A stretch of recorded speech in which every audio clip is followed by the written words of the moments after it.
Hello everyone. तो आज हम लोग बात करेंगे why do IPO crash after launch. ये बहुत एक इम्पॉर्टेंट क्वेश्चन है। क्यों इम्पॉर्टेंट क्वेश्चन है? क्योंकि आज इंडिया में हर महीने कम से कम 15 से 20 आईपीओ लॉन्च हो रहे हैं और लोग टूट के जाके पैसा लगाते हैं आईपीओ में। बट ऐसा क्या होता है कि आईपीओ जिस दिन पैसा लगा रहे हैं उस दिन तो 20%, 50% या 100% ऊपर लिस्ट होता है, बट उसके कुछ चंद दिनों के बाद ही वो गिरना शुरू हो जाता है। अब आप बोलोगे सर ऐसा कैसे हो रहा है? पहले तो मैं एग्ज़ाम्पल दिखा देता हूँ। ऐसे बहुत सारे आईपीओज़ है, बट मैं आपको दो महत्वपूर्ण कंपनी के बारे में बताना चाहता हूँ जिसके आईपीओ लॉन्च होने के बाद ही क्रैश हुए हैं। जैसे पहला कंपनी है वन नाइन कम्युनिकेशन लिमिटेड, जिसको हम लोग पेटीएम भी बोलते हैं। आईपीओ लॉन्च हुआ था और लॉन्च होने के बाद आप देख सकते हैं कि ये गिरते गया। जब आईपीओ लॉन्च हुआ था वो हाईएस्ट प्राइस गया था 1955 तक, 1955। और उसके बाद ये एकदम गिरा है 510 रुपये तक। तो ऐसा क्यों हो रहा है? ऐसा क्या हो रहा है? पेटीएम ने ऐसा क्या गलती कर दिया जो आईपीओ इतना ज़्यादा क्रैश हो रहा है? या दूसरी कंपनी के बारे में अगर बात करें तो इसका नाम है फिज़िक्स वाला। फिज़िक्स वाला भी सेम, जिस दिन आईपीओ लॉन्च हुआ था अच्छा खासा गया और उसके बाद ये गिर के एकदम लो चला गया। मतलब 161 में लॉन्च हुआ था और 77 तक गिर के आ गया नीचे। तो ऐसा अमूमन क्यों होता है कंपनीज के साथ? आइए आज समझते हैं हम लोग। देखो, सारा गेम है सप्लाई और डिमांड का। आप हमेशा याद रखना कि लोग जब तक आपका प्रोडक्ट बाई कर रहे हैं तब तक क्या होता है, डिमांड बढ़ता है। और अगर डिमांड बढ़ता है तो प्राइस भी बढ़ता है।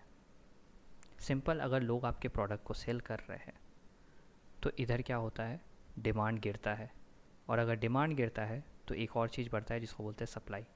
और सप्लाई अगर बढ़ता है तो प्राइस गिरता है। सिंपल, ये आईपीओज़ के साथ भी ऐसा हुआ। देखो, हम लोग एक एग्ज़ाम्पल लेंगे। सपोज़ करो फ्राइडे को कोई मूवी रिलीज़ होती है, कोई बड़े मेगा स्टार की मूवी रिलीज़ हो रही है, ठीक है? तो उस मूवी के लिए बहुत सारे लोग प्रमोशंस करते हैं बहुत महीनों से। उस प्रमोशन में क्या करते हैं ये लोग, हाइप क्रिएट करते हैं। ये लोग बहुत ज़्यादा हाइप क्रिएट करते हैं और लोगों को लगता है कि यार ये मूवी बहुत ज़बरदस्त होने वाली है। मूवी का ट्रेलर भी लोगों को बहुत अच्छा लगा क्योंकि उन्होंने बहुत अच्छे तरीके से एडिट किया और मूवी के लिए प्रमोशंस भी बहुत ज़ोर ज़ोर से किया गया है। तो लोगों को लगता है कि मूवी बहुत मतलब ग्रैंडेस्ट स्टेट में होने वाली है क्योंकि मूवी का डिमांड बढ़ गया मूवी रिलीज़ होने के पहले, क्योंकि इन्होंने मार्केटिंग किया जिसके वजह से मूवी का डिमांड बढ़ गया। अब फ्राइडे को सब लोग एंटिसिपेशन से जाते हैं और फ्राइडे को शो क्या रहता है, हाउसफुल। हाउसफुल होता है क्योंकि सारे लोग गए हैं। बट सडनली देखा जाता है कि सैटरडे और संडे हॉल हाफ भी नहीं भरा है। मतलब हाफ फुल भी नहीं है, हाफ फुल भी नहीं है। ऐसा क्यों? क्योंकि फ्राइडे जब लोगों ने मूवी को देखा उसके बाद उन्हें एक रियलिटी चेक मिली कि मूवी में कोई दम नहीं थी। इन्होंने ऐसे ही खामखा प्रमोशंस और ये सब किया, मूवी में कोई दम नहीं थी। सिंपल चीज़ ये आईपीओ के साथ भी होता है। आप कोई भी आईपीओ उठा लीजिए, आप देखेंगे कि आईपीओ लॉन्च होने के पहले सीईओ आके टीवी में बैठ के वह बोल रहा है कि हमारी कंपनी क्यों महान है, हमारी कंपनी जो कर रही है वैसा किसी ने नहीं किया है, हमारी कंपनी दुनिया की सबसे बड़ी प्रॉफिटेबल कंपनी है, ब्ला ब्ला ब्ला, वो सारी चीज़ें करता है। और हर तरीके से कंपनी का क्या होता है, मार्केटिंग प्रमोशन रहता है, मीडिया भी प्रमोशन करती है, सारे लोग प्रमोशन करते हैं क्योंकि वो हाइप क्रिएट कर रहे हैं। और जब हाइप क्रिएट होता है तो लोगों को लगता है यार ये कंपनी अच्छी है और हमें इस पर इन्वेस्ट करना चाहिए। इंडिया के लोगों में एक जो सबसे बड़ी गलती है कि उन्होंने कभी अपने आप से नहीं पूछा कि उन्हें क्यों इन्वेस्ट करना चाहिए।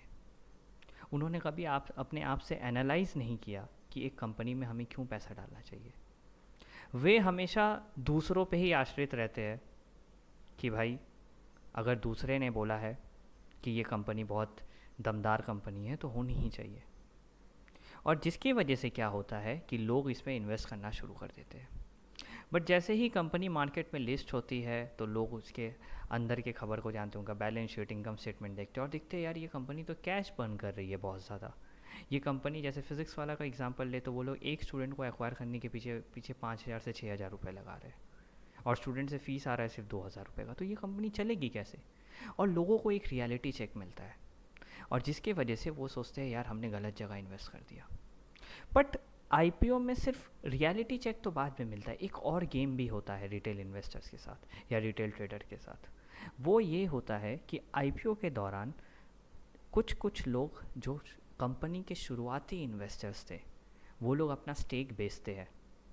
जैसे सपोज़ करो जब फिज़िक्स वाला ज़ीरो से स्टार्ट हुई होगी तो कंपनी के कुछ लोगों ने 1 करोड़ रुपए लगाया होगा, किसी ने 2 करोड़ रुपए लगाया होगा, किसी ने 10 लाख रुपए लगाए होंगे और जिसके हिसाब से उनको शेयर्स मिला होगा। आज कंपनी 50,000 करोड़ की बन गई है, 50,000 करोड़ की कंपनी बन गई है। तो ये लोग को जो स्टेक मिला होगा, सपोज़ करो 1 करोड़ वाले को 5% मिला होगा, 2 करोड़ वाले को 10% मिला होगा, 10 लाख वाले को 1% मिला होगा। ये लोग क्या करते हैं, अपना स्टेक बेचते हैं और ये लोग क्या करते हैं, जब आईपीओ लॉन्च होता है और ये लोग जब अपना स्टेक बेचते हैं तो ये लोग बेच किसको रहे हैं, पब्लिक को। तो ये लोग कोई ऐसा स्टेक नहीं बेच रहे। अब इनका जो 5% शुरू का था वो अब अभी, और इनका जो 10% शुरू का था ये सब अब 50-100 करोड़ में कन्वर्ट हो गया है। तो ये लोग 50-100 करोड़ के शेयर्स बेच रहे हैं और आप ख़रीदने कितना जा रहे हो, 20,000 30,000 लेके। तो ये लोग जब 50-100 करोड़ के शेयर्स एक बार में बेचते हैं, जब लॉन्च होता है तब क्या होता है, इधर सप्लाई बहुत ज़्यादा बढ़ जाता है, सप्लाई बहुत ज़्यादा बढ़ जाता है और जिसके वजह से डिमांड गिर जाता है और जिसके वजह से प्राइस भी गिर जाता है। इसका एक एग्जांपल लेता हूँ। सपोज़ करो एक मार्केट में आप सब्जी मंडी जाते हो और सब्जी मंडी में आपको 5 किलो प्याज की ज़रूरत है। एक शॉपकीपर है जिसके पास 4 किलो प्याज है और आपको प्याज की बहुत ज़्यादा ज़रूरत है, मतलब आपको लेना ही है प्याज।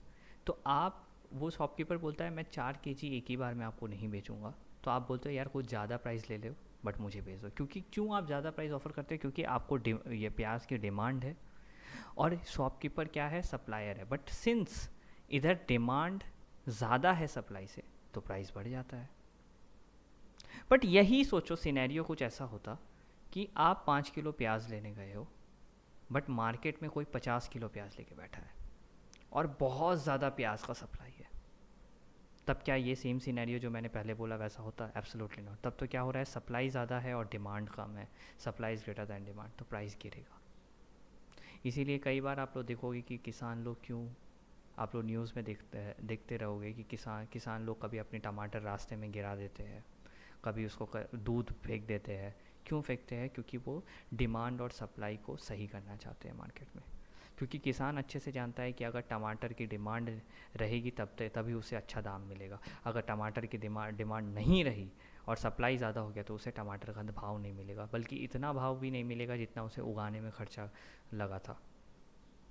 तो सारा खेल सप्लाई और डिमांड का है। वैसे ही से आते हैं हमारे स्टॉक मार्केट में, यही होता है कि आईपीओ निकलने के पहले लोग बहुत सारे प्रमोशंस करते हैं, मार्केटिंग करते हैं, जिसके वजह से वो क्या होता है, इसकी वैल्यूएशन बढ़ाने की कोशिश करते हैं या वैल्यूएशन बोलते हैं ये बहुत अच्छी कंपनी, आपको इन्वेस्ट करना चाहिए। और फिर आईपीओ लॉन्च होने के बाद इनकी सच्चाई निकलती है बाहर और सच्चाई निकलने के बाद पता चलता है यार ये तो कंपनी पूरी ही मतलब ख़राब स्थिति में है। बल्कि ख़राब स्थिति नहीं बोलनी चाहिए, बल्कि ये बोलेंगे कि हाँ ये कंपनी उतनी अच्छी स्थिति नहीं है जितना इनका सीईओ बोल रहा था। और इसके वजह से क्या होता है, लोगों को एक रियलिटी चेक मिलती है और इसके वजह से आईपीओ क्रैश करता है लॉन्च होने के बाद। तो आई होप आपको समझ आया होगा ये कि why do IPO crash after launch. अगर अच्छा लगा तो डू लाइक